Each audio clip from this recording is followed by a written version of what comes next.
May serial killer sa Pinas, sa Sorsogon, Bicol. May alleged serial killer na inaresto at linked siya sa iba't ibang murder. Noong September 2012, allegedly niyang sinaksak ang isang lalaki at ito ay namatay.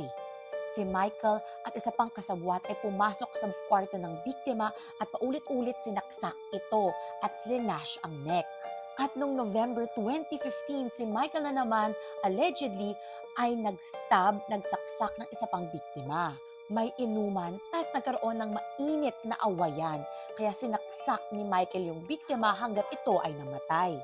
Noong October 2023, involved na naman si Michael sa pagsaksak at sa pagslash ng leeg ng dalawang biktima at namatay rin ito. Yung dalawang biktima ay nakaupo lang sa labas ng kanilang bahay sa Imus na bigla silang inatake ni Michael out without any reason. So ngayon inaresto